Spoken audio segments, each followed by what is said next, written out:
Which I have not gotten.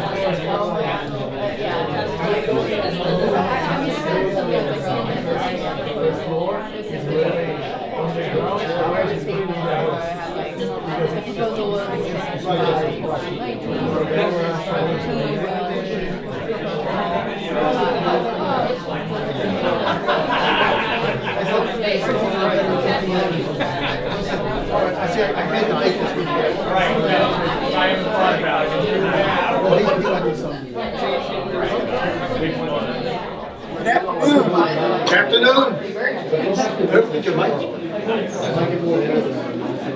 Good afternoon. Thank you so much for coming to this year's Holley guest lecture. I'm Paul Puccio, and I'm very happy to be hosting this event. Before President Lavelle and Dean Grimes say some words of welcome, I'd like to express my thanks to the many people who've helped make this event so hospitable and also so graceful.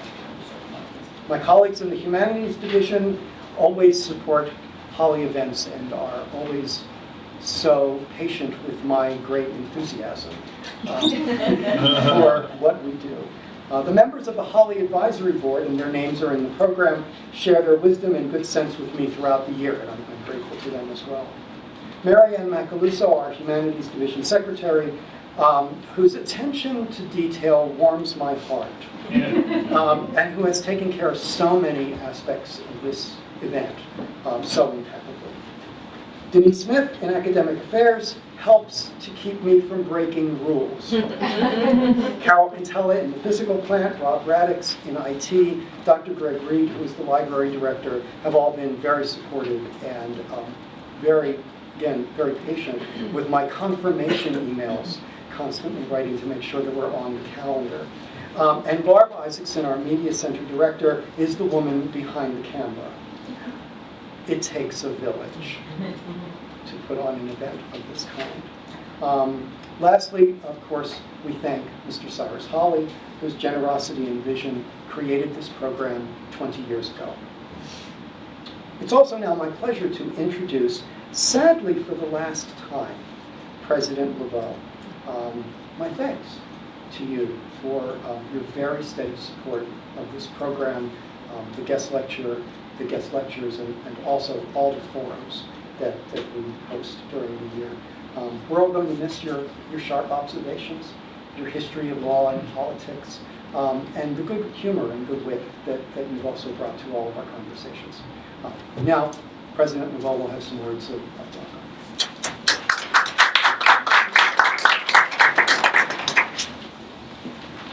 And I promise to be brief. And by the way, our guest today will be later introduced by Paul Puccio, by Professor Puccio, so I will not direct any remarks to him, although I do know our speaker is a great guy and a very, very distinguished scholar, so welcome to Bloomfield College. Now, post-privacy ethics is really a question that is very much on everybody's mind, even if we don't articulate it quite that way. It is believed that man originally formed, men and womankind formed in closed societies where there was almost no privacy. In fact, there are a number of books out that talk about rumor as being one of the great unifiers that put people together because they shared common stories, true and false, about other people from other tribes. And that was the basis of social organization, of breaking down privacy. Later, as we developed and we became larger counties and towns, it wasn't until the creation of large cities that anonymity became probably a dominant form of living, as ironically, as people moved closer and closer together, atomization of individual groups became more possible, so that you couldn't look down the street and see when your neighbor came in at night after a party. Nobody knew what anybody else was doing. And yet, it became enshrined in our jurisprudence in the United States when the United States Supreme Court used what it found was a right of privacy in the United States Constitution to support things such as the right to access to birth control, ultimately the right to an abortion during the first 2 trimesters of pregnancy. So the history of privacy has peaked and valleyed in a number of ways. Now today, one of the important issues we're going to be talking about, and I know the Tyler Clementi suicide is going to be discussed, it particularly hit me because I lived in the same dorm section, Davidson D, that he did many years later. I was there in 1968, 1969. And I remembered it as being sort of a bucolic residence hall. It was not on the main campus. It was up in what was called the Heights. And I moved up there because as a student activist, I could never concentrate on my studies. This was during the 60s and the Vietnam War. And I had to get my Henry Rutgers paper done. And you know what that is. So I moved up to the dorm and became a roommate of a freshman weightlifter who didn't make very much noise. And so I was able to get my work done. But I remember that as such a gentle and pleasant place where things like that didn't happen. There was some student problems. One of the student activists took a sledgehammer and shattered the ping pong table and set it on fire to protest the Rutgers prohibition on smoking marijuana. Not that it was allowed anywhere else, but that particular person ended up being a member of the New Brunswick police force. But to read about what happened to Mr. Clementi and the machinations of his roommate and the postings that were so horrifying and so invasive of his privacy made me think about how the world was being changed at that point by the ability to use technology to break down what we regard as being our rightful space within which we should be able to operate with discretion and without interference with others, so long as it was not aggressive in interfering with other people's rights. It's a hard question to decide. I know that the Tyler Clementi Foundation, for example, expressed alarm at the type of rhetoric being used in Washington by our president and urged him in 2017 to be more respectful of people, and never even got a response from anybody in the administration over that. But it's something that we all have to think about, how we deal with one another, not only because we should do it that way, but specifically because it's so easy not to do it that way. And the opportunities for invasion, for cruelty, for upset are all the more real today than they probably have been at any other time except when we were in small tribes living in caves together and knew what one another were doing all the time. So we're going back into that kind of world where we have to think about what it means to be a person of worth and autonomy. And nothing less than that is at stake in these kinds of discussions. So I'm looking forward to your discussion today. And I'd like at this time to introduce our Dean of the Faculty and Vice President for Academic Affairs, and who will be here leading us through these things when I am long gone and you forget that gassy old lawyer who got up and talked at these events, Dr. Tresmaine Grimes. Tresmaine. Thank you, Rich. I think one of the most important things about today, Dr. Miller, is to say thank you for coming to Brookfield. We are blessed people here because we do have so many stellar people that come to us because of the Holley lecture. But I want to also say that I think I might even title this today, Ethics After the End. We're in the end of so many things, and the beginning of so many. And even our current events keep us at the end, which is never really the end. I think for me, I'm looking forward to your conversation in your lecture today and the questions that may come, because this is such a strange moment in terms of ethics. I don't even know if we have a definition that fits anymore. Truth is so elusive. Facts are strange. And so I'm looking forward to a scholarly discussion of ethics at the end of privacy. And as I look at all the videos of people who are doing things they shouldn't do, I wonder if we really believe that we still have privacy. All interesting questions I leave to you. Thank you for coming.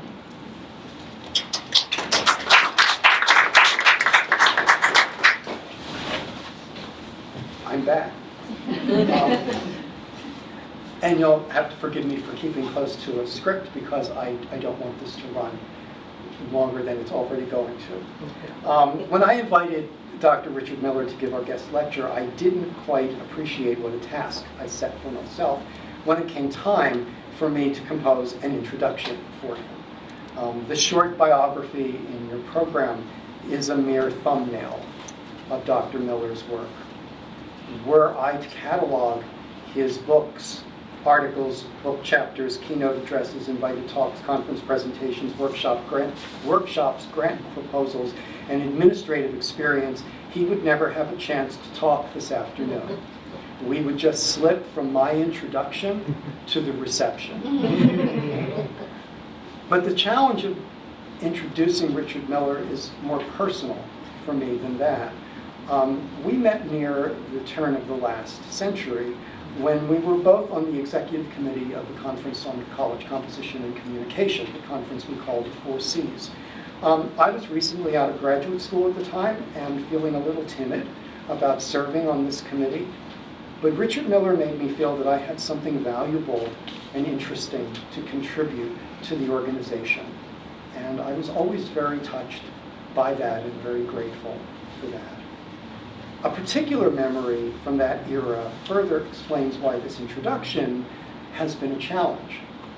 In 2001, Dr. Miller introduced a featured session at the 4 Cs. Beth Lafreda, a graduate of the Rutgers English program, had just published the book Losing Matt Shepard, Life and Politics in the Aftermath of Anti-Gay Murder. And she was speaking about the multiple voices and discourses that were composing Laramie, Wyoming after the murder. Richard Miller's introduction was a warm and generous statement about Lafreda's work as a graduate student and the accomplishment of her book, which was rightfully gaining considerable attention, both in academic circles and even in the mainstream media. I remember his praising it as the most meaningful sort of cultural study that he had read. At the time, I thought, what an honor, what a thrill to be given an introduction like that. So now you can better understand the challenge that I felt I was facing. I am not about to assess Richard Miller's scholarship, which has had an extraordinarily deep humanity. He has studied the place of higher education in an increasingly violent world. He has asked how we can live curiosity-driven lives in the digital age, and his current project is a psychohistory of the trauma of poverty. Instead, what I'd like to do is say a little about the spirit of his work, focusing on his teaching. In his blog, Richard Miller praises his early colleagues at Boston University for being, quote, very thoughtful about the social, political, and economic forces that come into play whenever a teacher and student meet. He also expresses gratitude to his teachers at UMass Boston for modeling, quote, an approach to instruction that united rigorous compassion with a fearless commitment to radical inquiry. Both of those statements characterize Dr. Miller's own work. And here at Bloomfield, a college expressly committed to teaching, I think it's particularly relevant to speak about a couple of Richard Miller's classes. The first is a course called Reading in Slow Motion, in which he and his students spend an entire semester reading one book, 15 to 20 pages a week. A book he is not an expert on. Indeed, a book he does not even know well himself. He explains that in this course he is, quote, not modeling what it is to know, but rather how it is that one comes to know. The pedagogy for this course is radical and therefore risky. He teaches not from a position of expertise on a subject, but from a desire to help his students experience how reading is a tool for discovery, a discovery that he genuinely shares with them across the course of that semester. The second course is The Coming Apocalypse, which includes readings from Revelations to Dave Eggers' The Circle, and is a multidisciplinary confrontation with our biggest fear, the end of the world. His aim is to show students that the humanities are about, quote, big ideas that are exciting and troubling, how the daily world is connected to bigger things. Eggers' dystopian novel, The Circle, about a technology company that seeks to create complete transparency regarding aspects of personal life, brings us to today's talk, Ethics After the End of Privacy. Richard Miller has never hesitated to jump into difficult, uncomfortable subjects, and it's clear that he asks his students to jump in with him. Today, he's inviting us to do the same. Please welcome Dr. Richard Miller.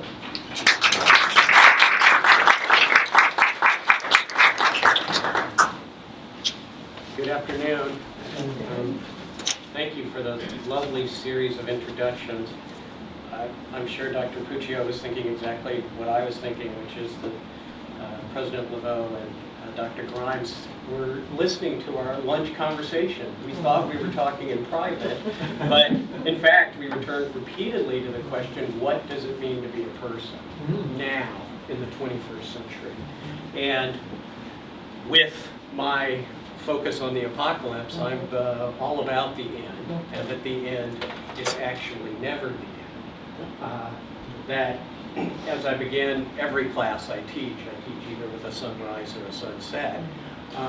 And we are at a moment of a dawning of a new conception of what it means to be a person, a new conception of what it means to have privacy, trying to figure out what it means to be an ethical person in this situation. It's an honor to be here. Thank you for that lovely introduction. Paul and I have so much in common, but one of the things we share in common is that we both went to small colleges.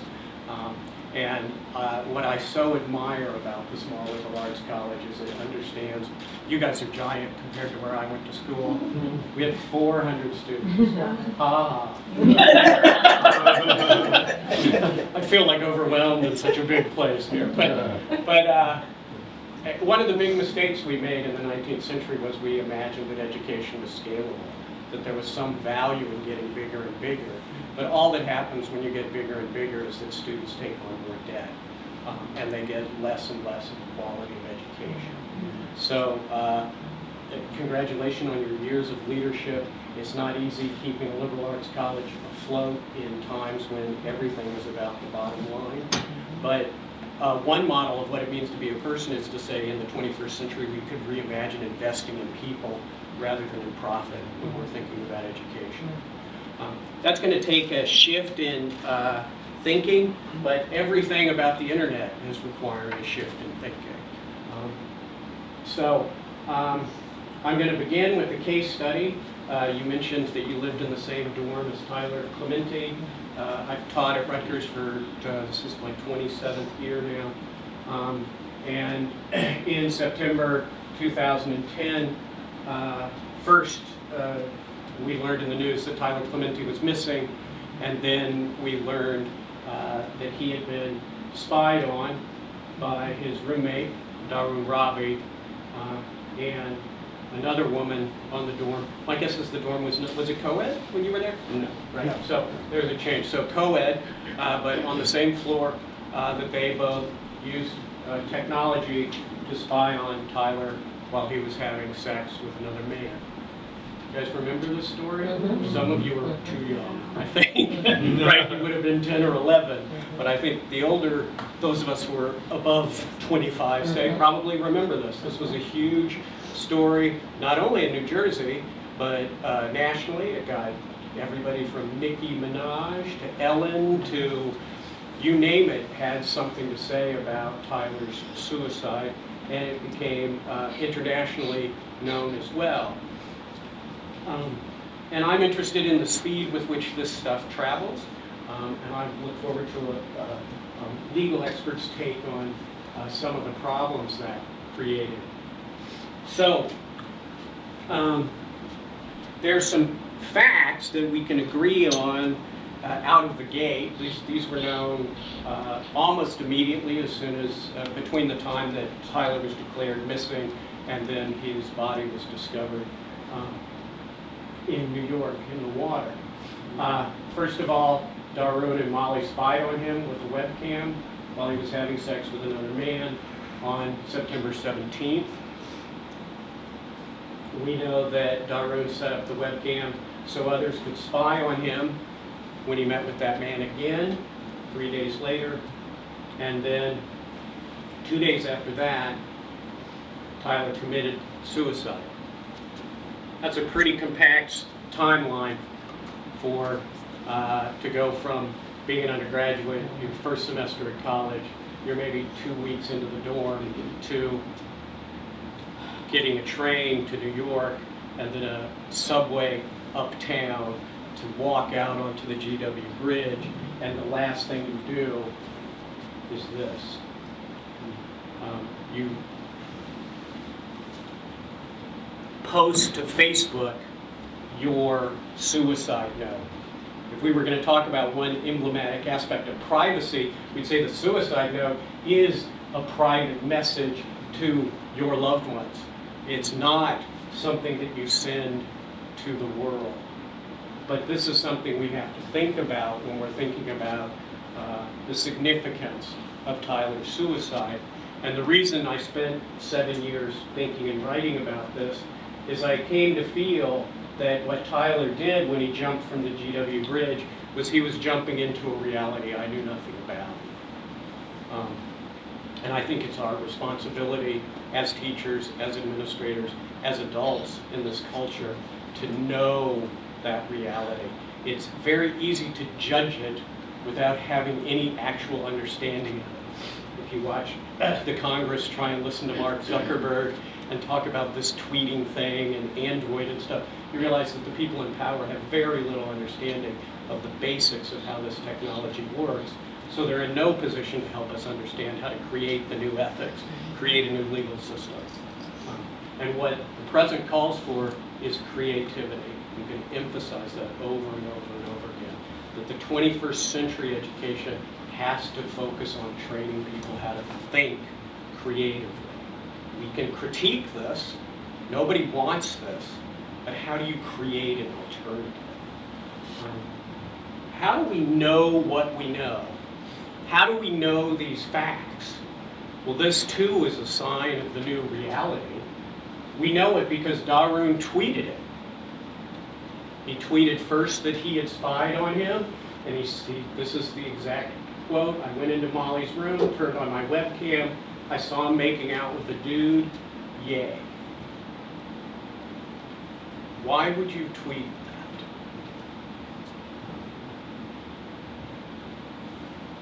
that? 2 days later, anyone with iChat, I dare you to video chat me between the hours of 9:30 and 12. Yes, it's happening again. If you're not literate in the language, you probably don't know what you're being invited to do. But young people would know what it would mean that you were being invited to connect with this webcam so that you remotely could watch these people having sex. Again, why would you tweet that? And then, as I said, why would you choose your final act to be the digital posting of a suicide note? Everything we know about what happened in that room begins with digital messages sent about that room. That's a different reality. It's not, you can't even imagine a comparable crime happening before there was this interactive cell phones.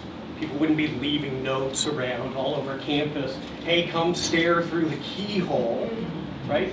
It's not imaginable. But what this technology has put in the hands of every single person who has access to it is the power to publish and globally distribute anything you see or hear instantly. There's no comparison to any invention humans have ever come up with. There's nothing even close. Gutenberg's press produced Bibles slowly that got sold and moved around Europe. This technology makes it possible for you to invite everybody who goes onto Twitter and looks at this tweet to come watch your roommate have sex. So this is a new digital reality. This is the new digital ecosystem. Every administrator lives in utter terror that something like this is going to happen on your own campus. Okay? What stops students from doing this? Okay. So the response to this situation was immediate. People drew all sorts of conclusions about the relationship between these facts. Anybody remember how this was explained? What happened as a result? How the sense of causality here, or no?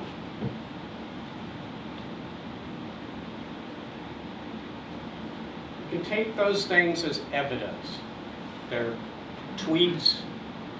What I did in my book was, for 7 years, I only accessed information that's available to anybody who has access to the web.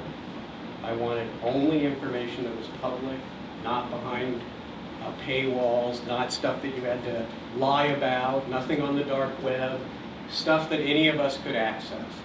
And you can all get these tweets, and you can all see photographs of Tyler's phone with that Facebook posting on.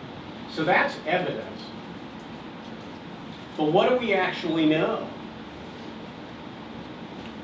Well, according to the newspaper, what do we actually know?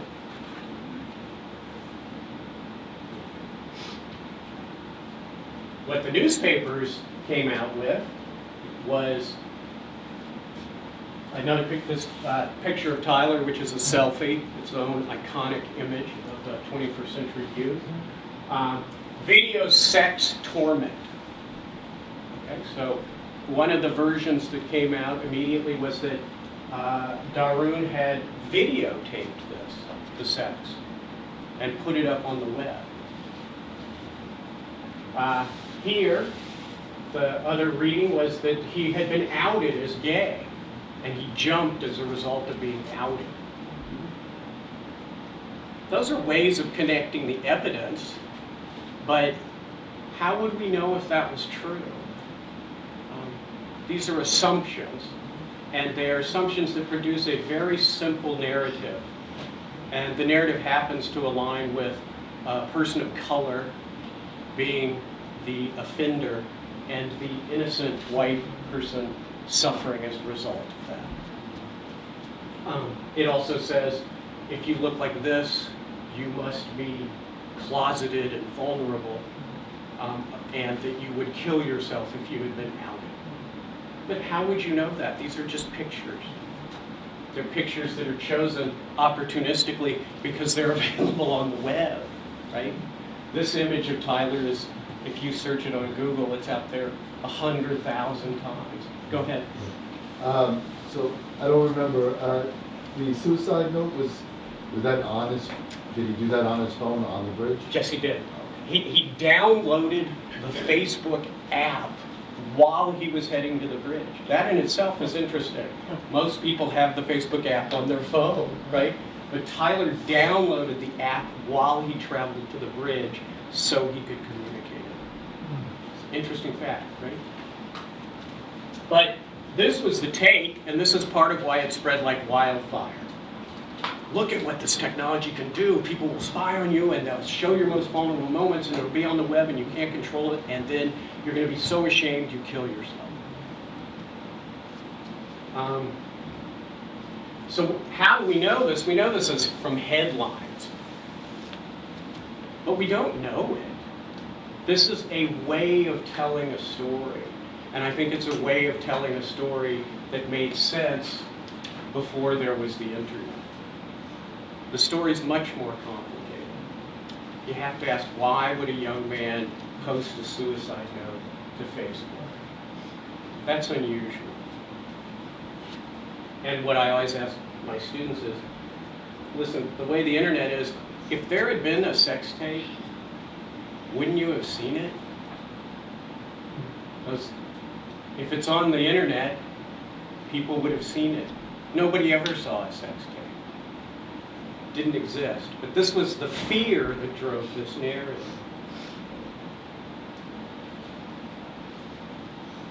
Darun ended up being charged. Molly got a plea deal to testify against him. And the narrative is that he was guilty of an anti-gay hate crime. And again, the New York Times, hate crime.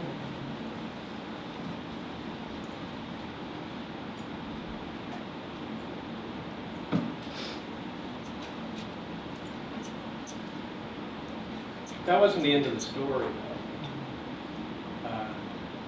Both sides appealed the verdict. The defense appealed, of course, because they said not guilty. The prosecutors appealed because the sentence, Darun was sentenced to 30 days in jail. Okay, so that caused a shock. And so the prosecutors were recommending that he should get 10 years. 10 years for those 2 tweets. So, it went into appeal. Darun immediately reported to jail and was let out after 20 days for good behavior.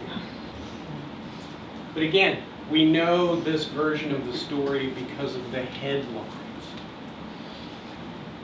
But what's remarkable about the story, what's important about it, is that everything that Darun and Tyler did online is recorded. They think it's private, you think it's private, you think your tweets are private, if you made them private. The thing about Darun is, he didn't make his tweets private. So that meant something. It meant somebody could read his tweets right after he tweeted them. Like, who might have read those tweets? Tyler, absolutely right. Tyler. The story changes if Tyler's read, hey, saw my roommate kissing a dude, he read it, and then he still has another assignation in the same room? That's unusual. It's worth thinking about. Why would you do that? So, Darun's tweeting in public, and he's not thinking that his own roommate would be reading his tweets, even though he's ghosting him on Facebook to find out what his roommate's up, what Tyler's up to. They're both spying on each other at the same time. And their computers know this because their computers can tell us when they logged on, what websites they went to, when they sent text messages, how they communicate. You think it's private, but when we get to this moment, they just have to go to the phone company, they go into your computer, and all this information comes out. And it all ends up getting published online. So, this is a screenshot of Darun's second tweet, which was screen captured by a reader of Gawker, because Darun actually deleted this tweet and he changed it so that it said, anyone with iChat, don't you dare video chat me, because he knew he was in trouble. So he thought, I'll delete it and I'll be fine. Except that somebody who didn't identify himself, he was only known as Daily Optic. I searched everywhere on the web to try and figure out who Daily Optic is, and I can't find it out.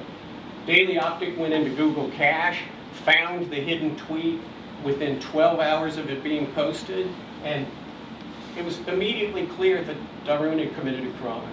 Absolutely clear. You think you can do these things, but there are vigilantes out there waiting. The thing that really interested me and concerned me while I worked on this, as I read through the chats and the text and the tweets, was this is describing a media ecology of where people are living online, they're communicating with each other. And what we learned from this screenshot is that Darun had 148 followers on Twitter. That makes him a nobody if you're comparing him with Kim Kardashian. But it does if you're asking the question that concerns those of us who are concerned about ethics. That means his tweets were directly sent to 148 people.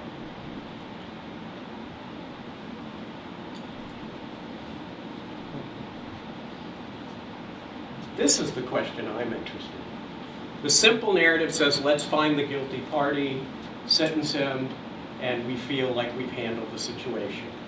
This evil man who was filming his roommate, this homophobe. But what do we make of the fact that not a single one of the followers said stop? That's the thing that has to concern us when we talk about rumor, small communities. Why didn't anybody say anything?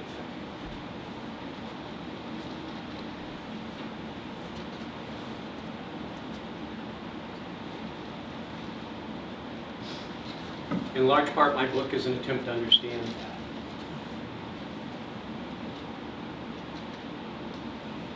It's not only that the people on Twitter didn't say anything. All of these young people who knew Darun, who interacted with him physically, so not just a digital exchange, they all testified that he told them about what he was doing, and not a single person told him it was wrong.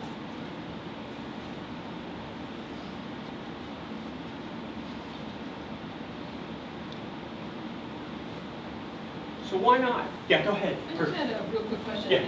In your investigation of this story, because I didn't follow it as closely as you did, Yeah. was there at any time where in the court process did they show the video of the guy who's actually captured? There is no video. So then it was a farce. There was never a video. Never existed. And in part what I say is, if you do the thought experiment of trying to think about how you would do this back in 2010, webcams, they weren't little green dots hidden in your laptop, which were a little easier to hide. They were, those cameras that hung off the side of your... You could sit on your laptop. Exactly, right? But pretty obvious where it's pointed. So, picture your dorm room. You set that laptop up. You got to choose where the camera's focused. Now, what's the likelihood that you're going to see anything? You would see it if the two people approached the camera as closely as they could in the focal point and had sex in front of it so you could see them. That's not really likely, right? It might be if they were exhibitionists, right? But that isn't what happened, okay? So, and it's also, it depends on, do you turn the lights on? Right, if the lights aren't on, not a lot to see. So there never was a video, never existed, okay? And they know from examining the computer, there's no recording made. So, right, so nobody saw this. And the thing is, since Tyler was reading the tweets, he saw anyone with iChat, I dare you to... So what would you do if you read that tweet? What? I would go to iChat to look at it. Oh, if you received it, but if you were Tyler and you read it, what would you do? I would assume What? you would assume that you would be recorded. And so what would you do if you still wanted to meet your friend? You would go somewhere else. You wouldn't, oh yeah, that's right. You wouldn't even go to the place that, You might go someplace else. I'd like that. That makes sense, right? Like, camera, person spying on me. I will go somewhere else. That's one solution. What's another solution?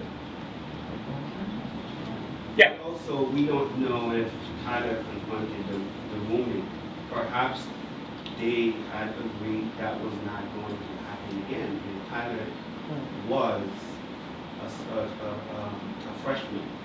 Perhaps he was new to the town of his Yes. school. They both were totally new. And that's a key aspect. Everybody in student affairs knows the most vulnerable time for undergraduates is that first year, particularly the first semester. That's the highest risk of suicide. You got to be on full alert for something like that. And it doesn't require your roommate spying on you having sex to push you over the edge, right? So that's a big thing. But it ends up with the records. We know for certain, and I'll get to that on the next slide, that Tyler never spoke to his roommate about it. But he read He'd set up this date with a man who wasn't a student at Rutgers, BTW, right? He was a guy from outside of Rutgers who drove onto campus. So you still want to meet. You could go to a different room, but what if you want to meet in your room? How do you neutralize this threat?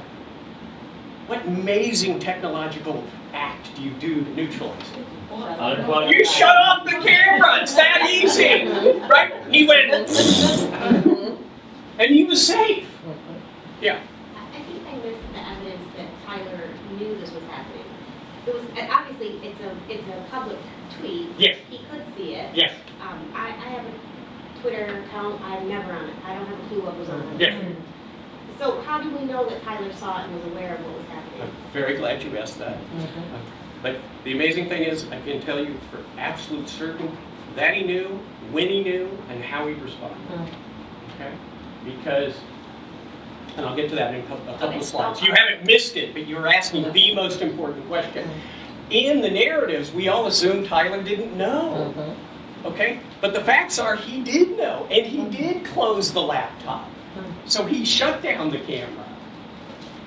And I was thinking about, like, wow, you knew you were being spied on. What are the ethics of having the man come back and not telling him that you were spied on? That's complicated in itself. Well, why didn't anybody speak up? We could say it's peer pressure.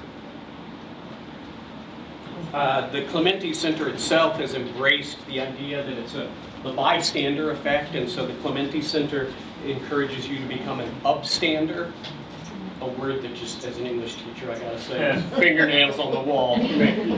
But they want you to be, to stand up, intervene. They didn't think it was wrong. There's a lot of that. These immoral young people. The new environment we talked about, very dangerous for young new students. Maybe they were too young, right? This is the new legal overturning of life sentences for juveniles, right? It's based on neurology now that says it's cruel and unusual punishment to sentence juveniles to life in prison because their brains haven't fully developed.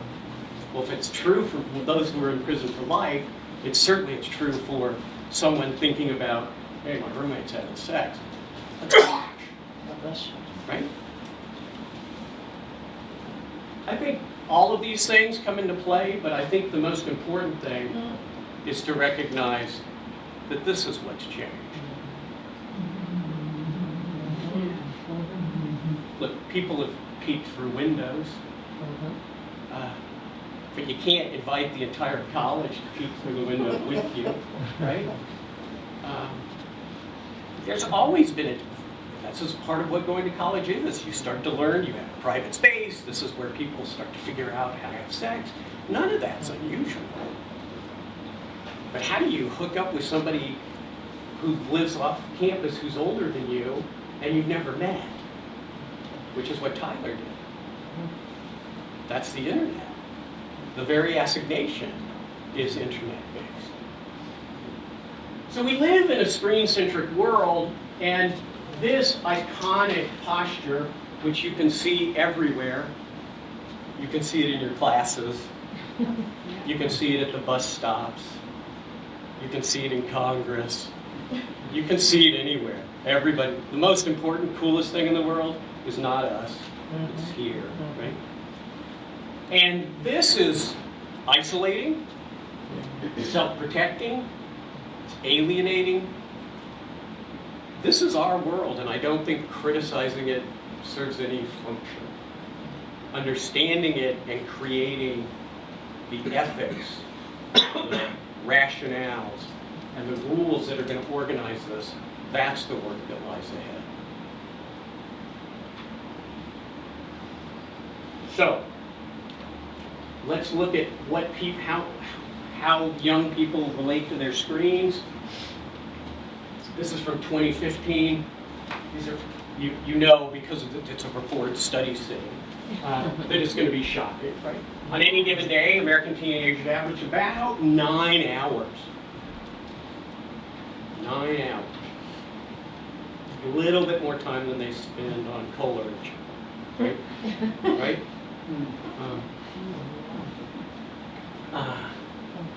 9 hours. What is that going to do for your sense of social connection and concern if you say, I don't know if you're in class with me, okay? We may have sat next to each other for the whole semester, but I only looked at my own Facebook feed, right?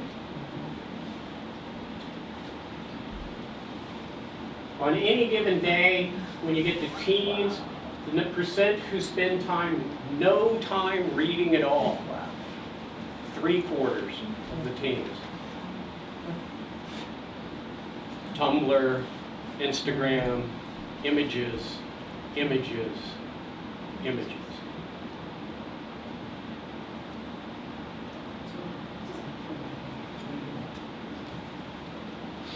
So the adults are thinking, oh, those young people. We're worse. Oops. We're worse. Coming back. Come on back.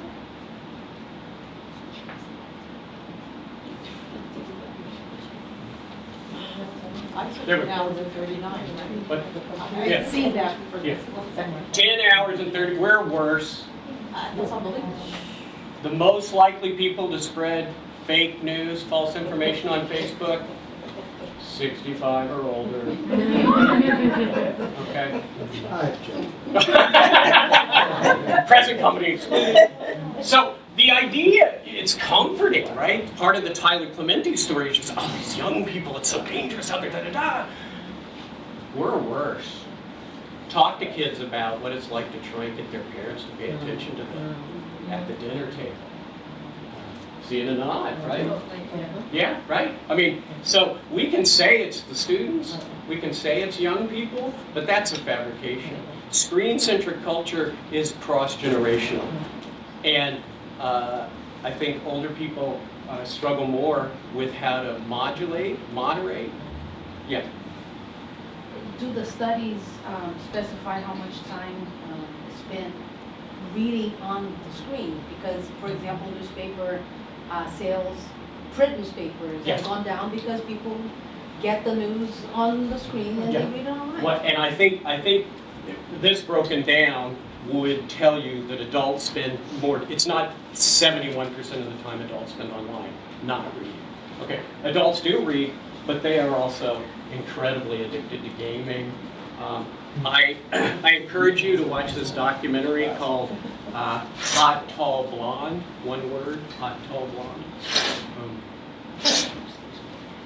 which is about a guy who's gaming, an adult, and he thinks he's communicating with this beautiful young woman. I'm not going to tell you anything else because there's so many reversals in this story. It'll blow your mind. Truly blows your mind. But the New Yorker joke is anybody can use the internet, even your dog, right? But the real world of this Hot, Tall, Blonde documentary is that the adults are online and they're spinning wild fantasies too, and very disturbing. So I recommend that you watch that.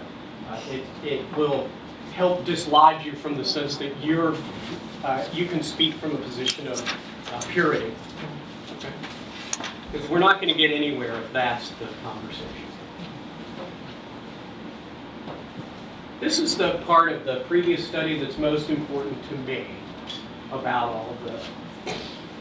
And that is that the data show it's unambiguous. The way guys use the internet is significantly different from the way women do.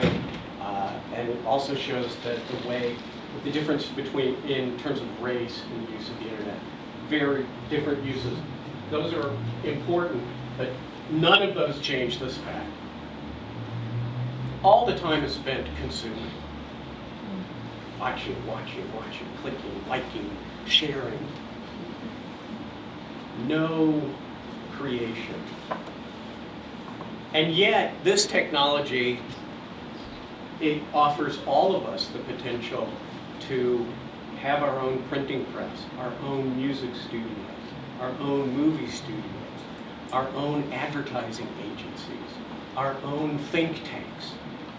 It has all that potential, but it's not used for that. For very good reasons, it's used, the liking is the appearance of interactivity. So This is what we need to be helping both students and adults focus on. How do we create that new ethics?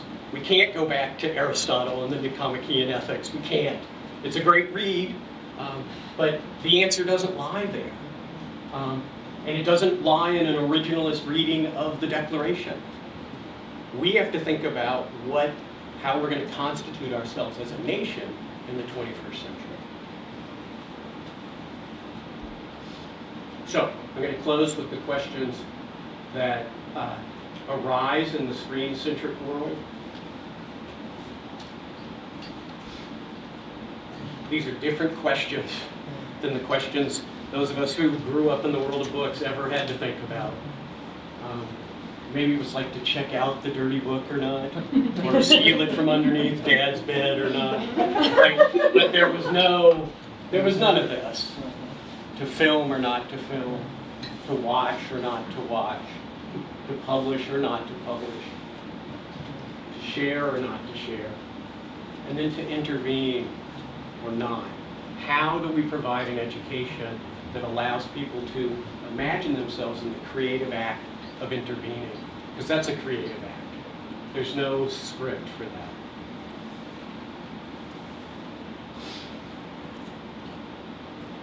Here's what I want to tell you about the screen environment that surrounds this. The year that Tyler and Darun and Molly went to college, the biggest, most searched word in Google, the top one, beat out Justin Bieber, was chat roulette. How many of you know what chat roulette is? One. Yeah, and you guys don't know. Any other young people? You don't know. Now, isn't that amazing, right? This is now old news. This is the nature of technology. Like, this is the most searched term, and how do you know it?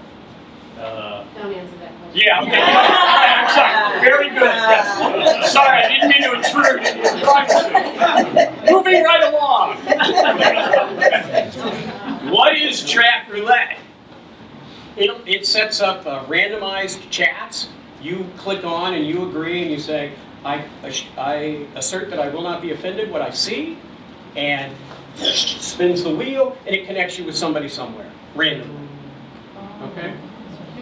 What could go wrong with that idea?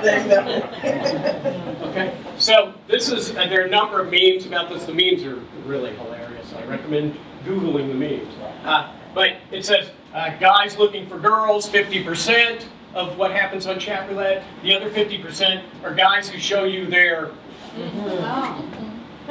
brains. The brains, currently. So it's a famous exhibitionist site. That's why people go, partly. There's one video of what's it like to be on chat roulette, and it's just a stream of hot dogs going through a machine. Right? Get the imagery. That's what it's like. It's just an endless parade of guys showing their groins. And then it's places where you go for shock. This person has staged an image as if somebody's committed suicide, right? And this person's freaking out. Are you okay? Tell me. I'll show you something if this is a joke, right? Because part of the commodification of this exchange is, tell me it's a joke and I'll pull my shirt up. Because that's how this environment is.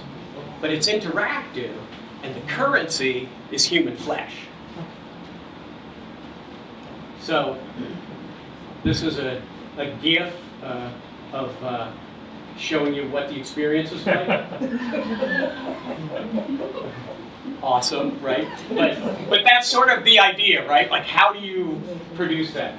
We know Darun joked about chat roulette on Twitter. That's how I learned about it. Okay, I was reading his Twitter feed. I didn't know what chat roulette is, and it took me off into a corner that anybody I asked in my classes in 2010, they all knew. Okay? Most visited site, most searched site. Is it likely that Darun and Molly had been to chat roulette? I think so.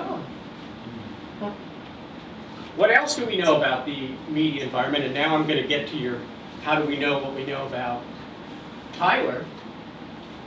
The internet is entirely, not entirely, but virtually entirely composed of pornography.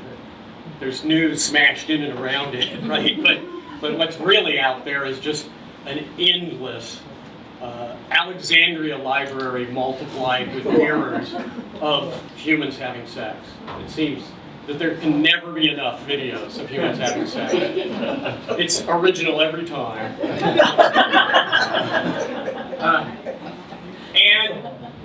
One of the sites out there is called justusboys.com. It's the original gay porn community. I couldn't show you any more of this because the splash page is very explicit, right? So I'm just giving you the header, okay? But you can fill in the blanks. So when Tyler... At home. At home. You can continue your research at home. But of course your computer will know where you've gone. That's right. I can't get into my computer. Exactly. That's part of the funny thing about doing this research. So, what did Tyler do after he discovered he'd been spied on? How do we know that he'd read it? Just Us Boys is not just a porn site. It has chat rooms. And Tyler went to this community and he posted in the chat room, "Roommate spied on me. What do I do?" And he tells the story. And among the best people in the story are the people who are in that chat room. They are kind. They are not of one voice. Some say, beat the hell out of him. Others say, just talk to him, confront him. Others say, it's a legal crime. They're all over the map, but they're all listening. And they're all talking to him. It was a place he could go. And it is really heartbreaking to read this. Because he goes back after he reads the next tweet. Okay? So you have a transcript of Tyler's thoughts over 2.5 days. And the heartbreaking part of this is the last post of this is after it's been 7 days since they've heard from Tyler. And somebody goes, "Oh my God, I just read this thing in the newspaper about the guy. Tell me it isn't this guy." His handle is CIT2MO, Sitimo. And the last guy who posts says, "Buddy, I hope it's not you. This was not worth dying." And that's like, you know, so there's a loving, caring community here.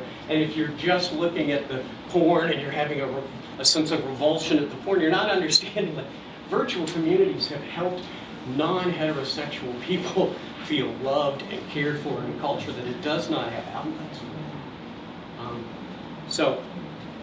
But we know Tyler Clementi joined this group when he was 15 years old. Okay? He didn't wait till he was 18 to look at porn. Isn't that shocking? Okay? And he posted regularly. But his posts were like, is the iPhone 3 better than the iPhone 4? You know, we don't have posts from him that are explicit or sexual. It's really like, I just want to be with people who aren't going to make me feel uncomfortable, right? And the digital world provided me with that. So that's part of the media ecology, and I would say both of these young men live in a media ecology where flesh is the currency, where people film each other and show each other, and that is not the same experience that middle-aged people would feel if they did that themselves, who are born in a non-digital world. So part of understanding what we need for an ethics is to understand that the internet is allowing forms of human relationship that are unprecedented.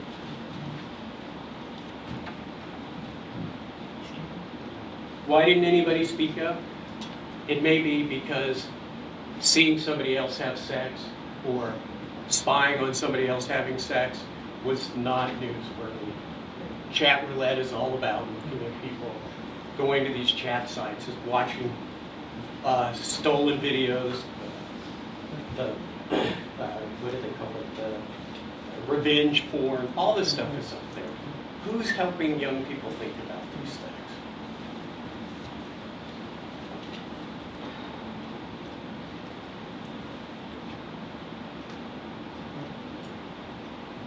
So This is, if we were doing Euclidean geometry, I would say this is one of the first presuppositions, I would say, for this new world. That this is a given. You can't say, this isn't right, you can't do it. It's just a given. In this new ecology, voyeurism and exhibition are givens. What are the Kardashians? Except people who have commodified having people look at them. Yeah. So, I'm confused. So when the lawyer said he saw reports that he spied on Yeah. his roommate and Tyler, and when Tyler said he was spied on, but yet there's no video, what does spy on mean? Well, there you go. What does spy on mean? He knew right after he read it, and he writes to the board, he says, they didn't see anything. He knew where the camera was, and he knew where they had sex. So it's like, they didn't see anything. So it's actually the symbolic act of having been spied on, that someone tried to violate your space. Which I think is important, right? I mean, it feels invasive, but how do you get 5 days later you jump off the bridge as a result of that? It's easier if we say outed as gay, sex tape, you throw yourself off the bridge, but none of that's true, right? But wasn't he technically outed though? He was totally out. He had, one of the things you learn in his, again, from the court case, in his text back and forth with other people while he's on campus, as he texts to a friend at another college that he came out to his family before he went to college. Okay? And he has an older brother who's gay. So it's not the outing, and I don't think you're online inviting someone to your room in a dorm saying, no one's going to figure this out, right? You know, I think in terms of what you're saying, in terms of rumor, that's where everybody on the hall knows everybody, and they're like, and in fact, Daron's first defense was, this creepy guy came in and I turned the camera on because I was afraid he was going to steal my stuff. Which is a ridiculous defense on its face. You know? If you thought he was going to steal your stuff, why didn't you go in there and tell him he wasn't welcome? This is true for young people.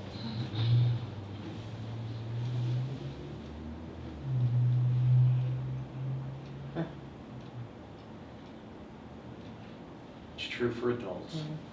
My own campus. $425,000 a year, head of the Cancer Institute, filming women in the bathroom. This video, live footage of murdering people, uploaded over and over and over again to Facebook. It's impossible to eradicate this video. Again, that's the story of if that video existed, it would have been copied, right? But there's no way to stop this video now. It's out there. People are watching people be murdered in real time. How do we prepare, not just young people, how do we prepare ourselves to live in a world like that? So it's true for adults.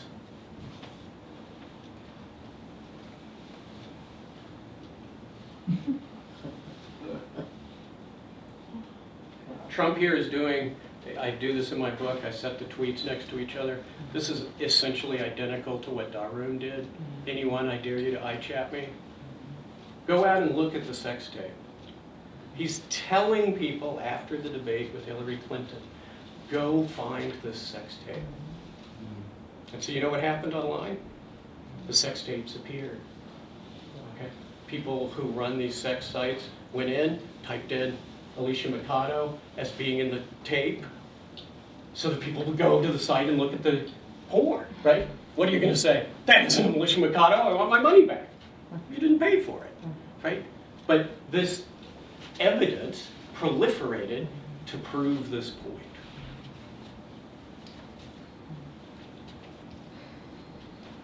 So, to close, what I think we need to be doing now, in the pre-screen-centric age, in the paper-based world, we could trust, we'd say, look at these, they're hard, they've been approved, they're university, these are real facts.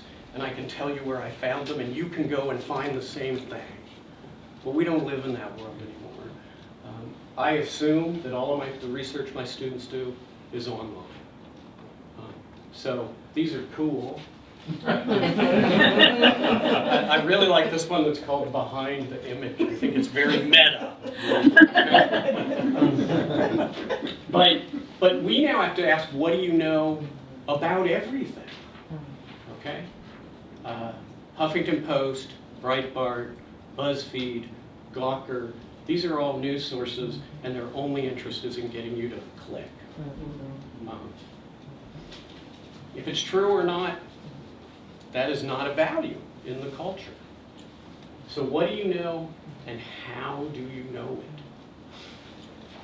You read the headlines. Everybody I do presentations on Tyler about is certain that he was videotaped, and he was outed, and he killed himself. That is not the story, and it's not honoring his death to tell that story. His story is much more complicated. He is someone who jumped to his death with his final act being the posting of a suicide note. That is somebody who wanted to be remembered. Yeah? So in your opinion, from all your research, why did he kill himself? I leave that as an open question in the book. I certainly have my own very clear sense. And what I'll do is suggest to you that everybody who studies suicide seriously, suicidology, understands that to get into the space where you're going to kill yourself is the most important decision of your life. What takes over is mythopoetic power. You're not thinking rationally anymore. You're thinking symbolically. So you think, I need to, that's why most guys shoot themselves in the head, because the head is the space that's ruining their lives, okay? Tyler didn't shoot himself in the head. He went all the way to the George Washington Bridge and jumped off a bridge that you could see from the house he grew up in. I think that's the most important fact. If he wanted to torture his roommate, you kill yourself in your dorm. So I think that fact needs to be paid attention to. And you can only make sense of it if you've learned how to think metaphorically and aesthetically. Okay. Yeah. Maybe he wanted to tell the world to not let that guy who outed, spied on him, get away with it, so he would be prosecuted and he would go to jail. But maybe he did have an underlying depression and, suicidal anyway. But this would be a way to get back at that guy for doing what he did and be punished for it. It's possible, and this is the limiting thing about studying suicide, right? Is the ones who are successful you can't interview, right? So we do have the notes on Just Us Boys where he says, other than being something of an asshole, my roommate's not a bad guy. And he says this after he spied on him. I mean, he's young. it is a possibility. It's certainly what happened. What happened. But when Darun was tried, he couldn't be tried for having caused Clemente's suicide. That was not the case. He was tried for invasion of privacy, and then the hate crime of doing it. The hate crime was reversed on appeal. Exactly right. It was reversed by the New Jersey Supreme Court. The New Jersey Supreme Court overturned the regulation that made it possible to convict Ravi of a hate crime, because the way it was written, you could be found guilty of a hate crime if you did something to someone who reasonably felt that you were doing it out of hatred. That means the victim gets to read your mind, and you have your misdemeanor raised to a felony. It's functionally unconstitutional, completely wrong. It got overturned. Then Ravi came back. Instead of retrying him, because they had to throw out all the convictions, because it was all, the judge says it was like black ink released into a pool of milk. You can't extract this and get back to the purity of the case. this idea that he has done this by hate infuses the whole thing, so I throw the whole thing back, and you gotta try the whole thing over. Then Middlesex County says, yeah, no. Robbie pleads guilty to the one thing it was obvious he did on the second day of this, which is when he tweeted the second time. That was an unambiguous attempt to violate his privacy, which was a misdemeanor. He pled guilty to that. He was sentenced to time served, and he walked out. So there was never a video. Never. No video. Why would Robbie say there was a video? Or He never did. He said, I dare you to go. I dare you to come on my iChat, right? And iChat would mean you could log in and watch in live time. Because I was giving the room to him from 9:30 to 12. Come in and it's going to be a live show. The headlines suggested. Yeah, the headlines made it, yes, there's a tape. And it still gets repeated now. The sex tape. There was never, ever. It's amazing, right? So the way the story gets told, I mean, the reason why I think it's so important is that culturally it speaks to a fear. When we're afraid, we believe things that are not true. And so this story spoke to, and still speaks to, a profound cultural fear. Someone's going to tape me. Someone's going to tape me in class. Someone's going to tape me in the bathroom, right? And they're going to put that on the web, and that's it. An OnStar will take me when I'm in my car. Yeah. Because that's the black box thing. Right? And there was never any communication between the first time that he put that out there to when Clemente killed himself? They had Did he talk to his roommate? Yeah. No, they did not He exchange didn't a see single him? He word. didn't No, run into him? the roommate stayed out of the room. Amazing, right? So the whole thing happened in the digital sphere, and that's why I think if we live like this, we can't just say, you know, bro, that was not cool, all right? And he could say, I think quite reasonably, well, you know, we've just moved in, and like coming in and having sex in our room, not cool either, right? I think that's a conversation you could have, right? But it's so ossified that he ends up killing himself. Yeah. Dumb question because I don't understand the technology. So there was no tape. Was there streaming? Would streaming be preserved on the internet? It could be, but it turns out they have this because they know how long the connection was made. They were connected for maybe 45 seconds. First time or the second time? The second time, they saw nothing because they unplugged it, right? You try to log in, the camera's gone, it's off. You don't get to see anything. So this is all about two people looked at a screen for 45 seconds. They saw a cloudy image of two guys with their shirts off. They were not naked, and they were kissing. That's what freaked them out.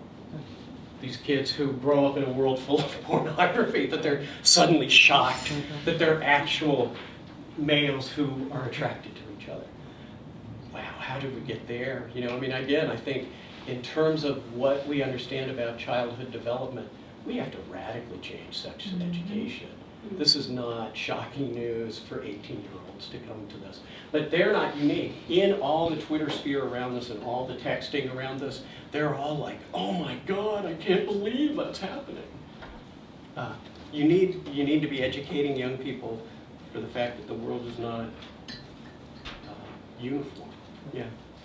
You could argue that we don't really even know what happened in that room, right? So the roommate said, I saw him kissing a dude or whatever. Yeah, that's exactly what he Right, said. so nobody ever said, I saw them have sex, or there's a sex scene. They That's never- something that we sort of are concluding. Yes. And that we're now, talking about it as if that happened.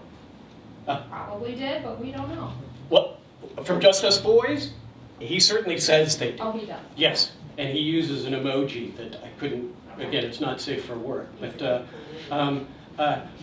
again, this is why I said, what do we know? We assume, he was seen having actual genital sex. Again, if you think about the technology, how you would get that to happen, not easy to imagine, right? Yeah. And I know you're not a lawyer, but I have one here. who's- I advise you to say nothing. maybe it's too many episodes of How to Get Away with Murder, Right. but they didn't have any physical evidence. It was just someone's typing saying, and I could type up on my phone now and tweet that I did so-and-so to something, and people believe it. But how did they convict the guy of actually doing something that was illegal when there was no physical evidence that there was actually something there that he did? It was all circumstantial, right? I mean, they had the tweets. They had the roommate who, Molly, testified against him. And she said, he hooked it up, opened the machine, we looked in, we closed it, and we were freaked out. Exact quote.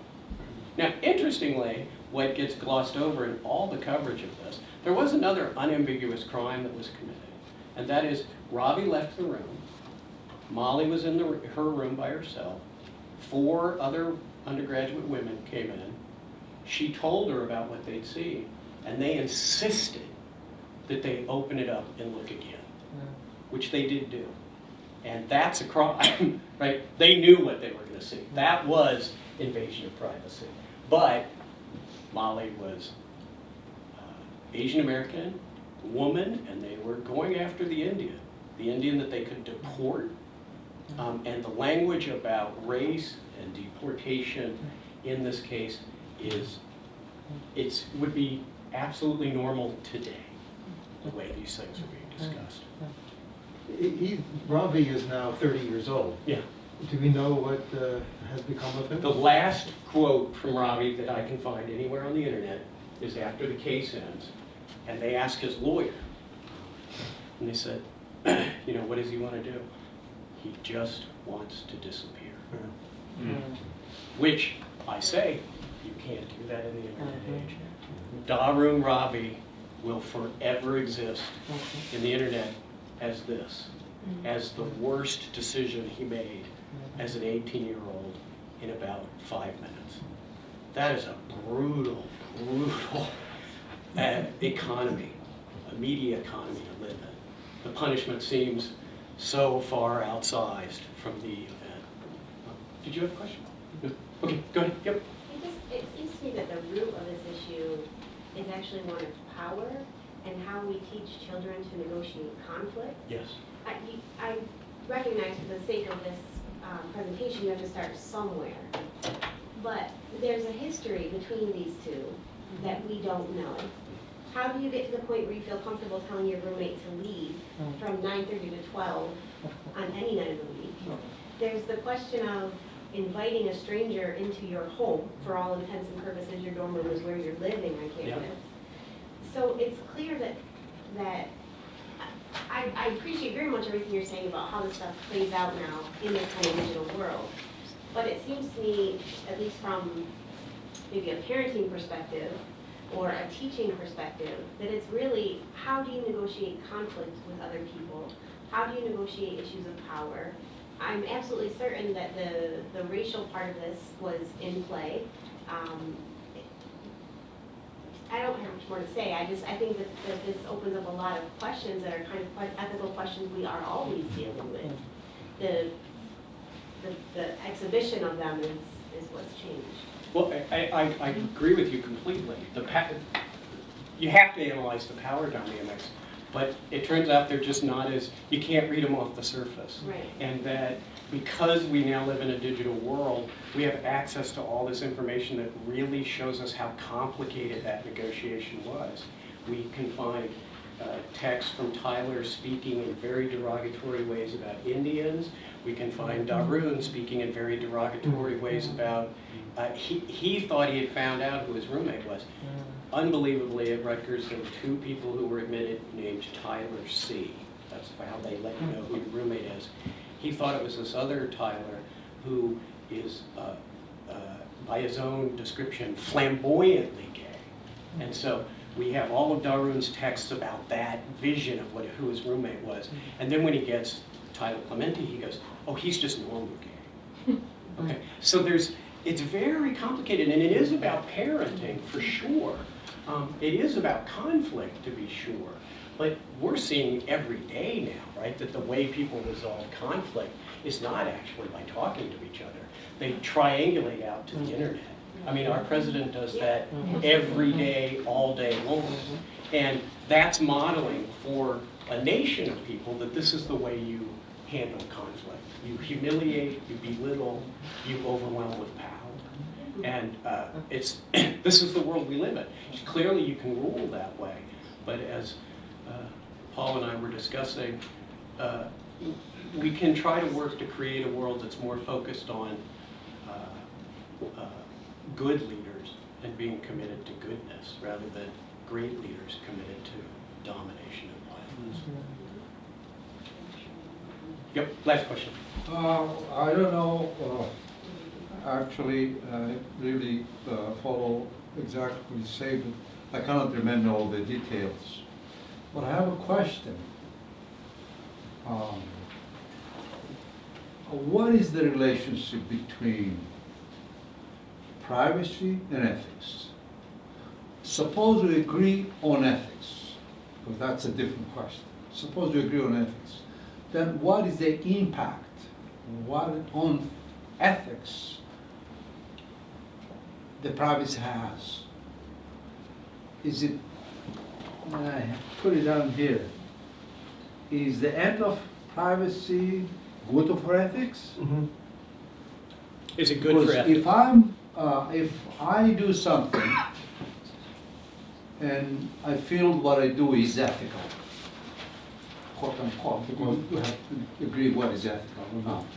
Suppose you agree what is ethical. Suppose I have sex with my wife, which I think is ethical. So do I worry about privacy if somebody looks at me to have sex with my wife? Should I really feel ashamed for that? I don't think so. Now, maybe a kid of 50 years old, 20 years old, maybe yes, but not an 80 years old man. Yeah, yeah. Well, you brought up. So what is the relationship? Well, you brought up a key term that we haven't mentioned yet, and it's central to this conversation, and it's the idea of shame. Because in a world where there is no privacy, there's the cultivation of a state of shamelessness, a celebration of being in a state where you cannot be shamed. You feel no shame. And that, I would say, is a malformation of maturity. A feeling shame is actually an accomplishment. I think it's a moral accomplishment. And I don't think we live in a culture that celebrates, okay, I'm ashamed of what I did. And that's actually an accomplishment. We talk about shame only as you shamed me, which is a different thing. If I failed my own standard, I should feel shame because I haven't lived up to that higher thing that I'm striving to be. And I think that that's part of getting a culture to be aspirational, to be better, than celebrating a state of degradation, which is if all you're doing is showing pictures of your body in various states of inflation and deflation. The classical Greeks had, statues, They had no problem with the human body. Christians came in and put the statues out, Right, well, they didn't feel ashamed. Well, I mean, certain parts of the society, they were a slave-owning society, of course, so we do have to stipulate that. But certain of them could take pleasure in the human form. I think that's different from having someone film you without your permission. And I think someone who did that should feel shame. Now, I don't know that Ravi didn't feel shame. I do know that the one thing he maintained through this whole trial was that he was not homophobic. And that's why he refused the plea deal that would have let him out of everything. For him, he was willing to risk going to jail for 10 years. He was willing to risk getting deported to India so that he would not be labeled homophobic.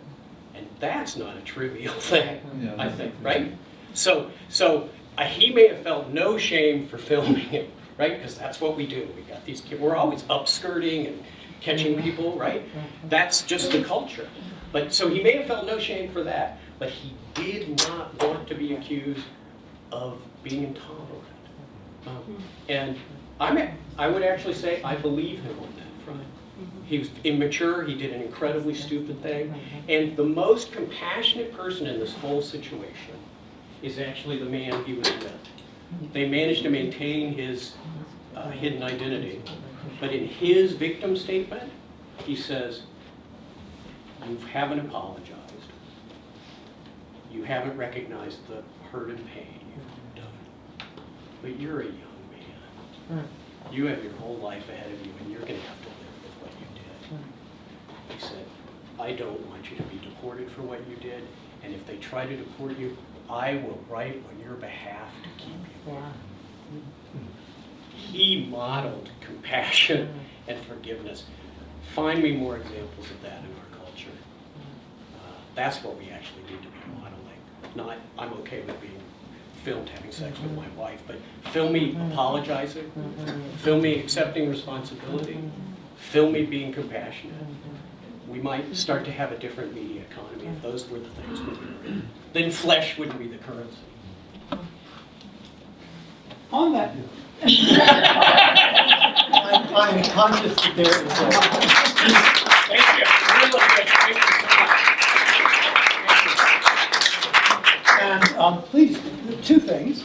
First, please do join us for a reception. There is food in the TLC, and this whole area across from the Shelby to the TLC is all hours for about an hour. So if you have some questions or remarks, if you'd like to talk to Dr. Miller a bit more, he will be here. One other thing, by the end of the semester, the library will have this book. Not this one, this is my copy. But we will order a copy of this book. And we will be ordering a copy of this book for the library if you like to read print books.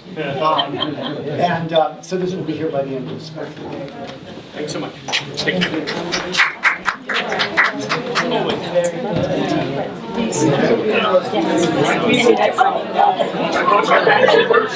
Yeah, I did. Yeah.